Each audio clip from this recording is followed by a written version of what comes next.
Hi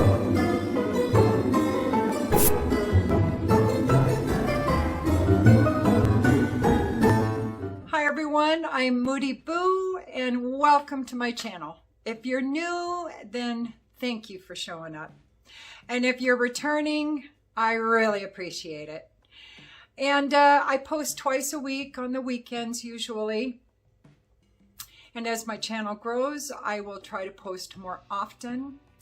I do single perfume reviews, perfume houses reviews, lists, just fun perfume videos, you know, try to keep it creative and interesting so I can get the information to you. BDK, the House of BDK is having a minute in Fragcom, and rightfully so. I just discovered them, what was it, beginning of last year, end of 2019? No, I think it was 2020. When my first one of you guys suggested if I like cherry perfumes to try Rouge Smoking, and adore it. And then Pas à Soie, I love it. There's another one, I'm going to get the Sable one, something Sable, Nuit de Sable, something like that. And so one of my favorite notes though is Tonka. So when I saw that BDK came out with a new perfume, Velvet Tonka, I had to try it.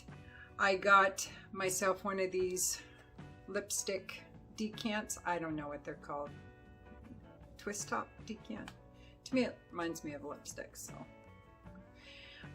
anyway, of Velvet Tonka. And I really like it. Do I love it? I'm close. I'm really close, but I've only worn it maybe a dozen times.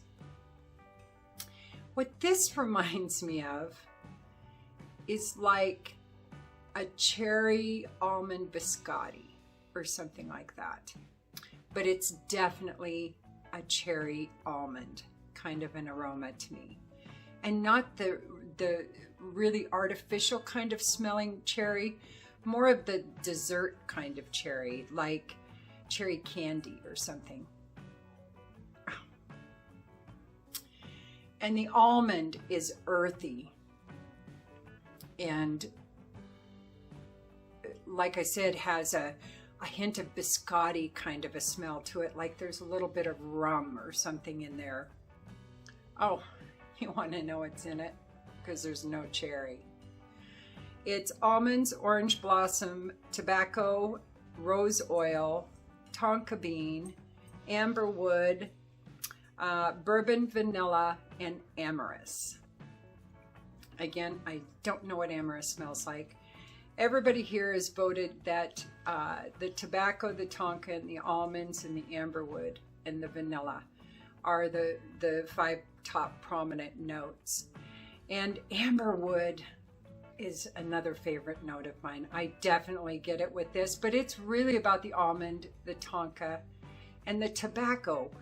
But I think that's where the cherry comes in for me. It's a cherry pipe tobacco mixed with the almond, and that earthy tonka gives it that initial vibe that I just described. I really enjoy this. As I'm doing this review, I'm starting to feel a little love for it. It really is. It's almost gourmand. It is so close to gourmand that if gourmand insulted it, it could slap it across the face. So, but it's not quite there. It still has that tobacco earthiness going on, which just pulls it back from being too desserty. But it still gives it that cherry biscotti or cherry pipe tobacco, almond, earthy tonka kind of an aroma, and I think it's lovely. Now the rose and vanilla I think are there all along, but they do come out a little more in the dry down, and I think the amberwood comes out at that time as well, more prominently. This, as it goes to the middle, when the rose oil kicks in, for some reason that adds a gourmet effect to it, and it just adds to the confidence of the gourmandness of the perfume. But this time, once the rose oil kicks in, it doesn't make it more floral to me. It almost makes it more gourmand.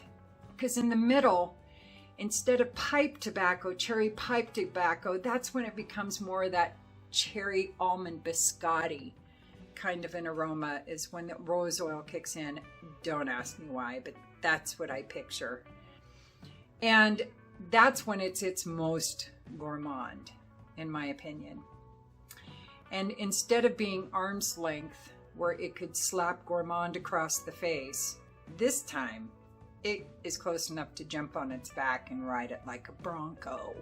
Now, once it dries down and the amberwood and the tonka come out, it still smells gourmandy, in my opinion, there, because it gives it almost a chocolate kind of a vibe, a dark chocolate.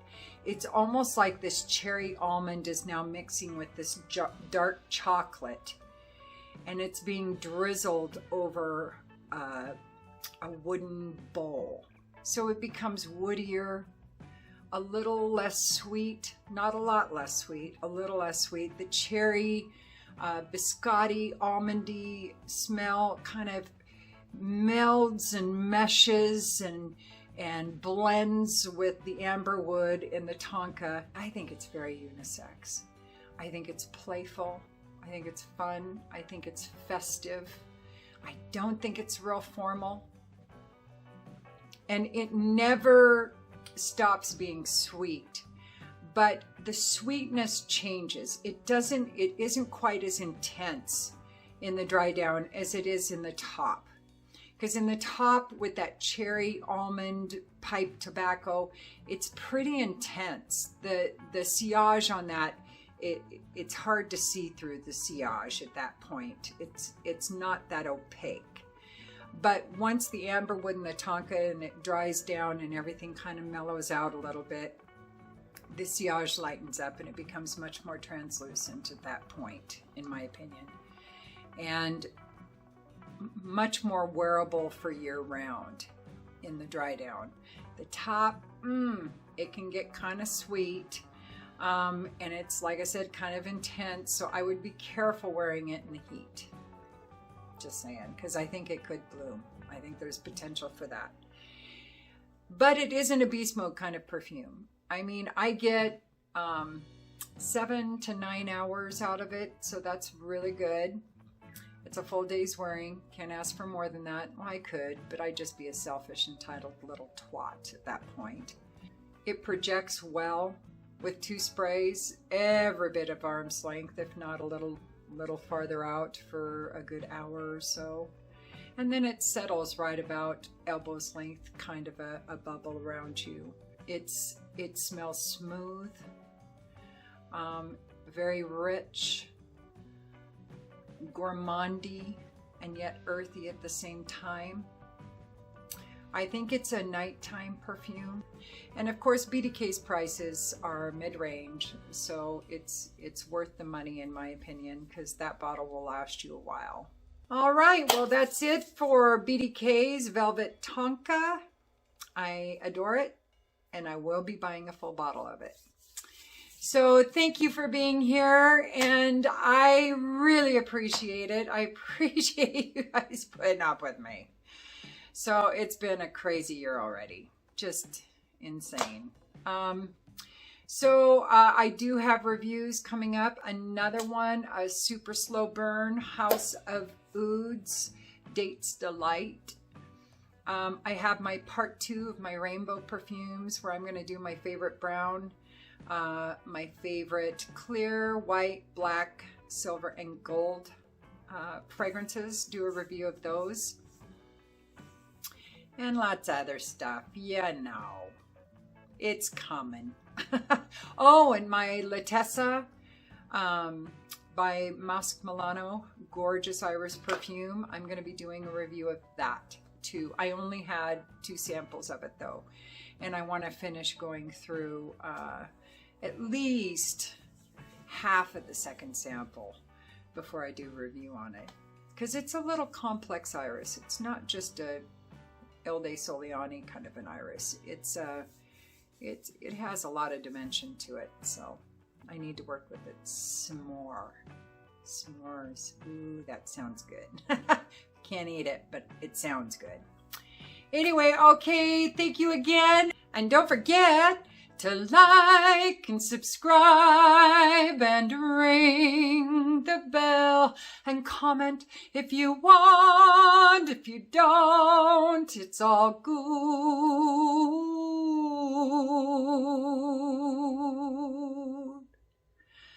I still love you. Use your own nose. Peace. Happy Shark Fest.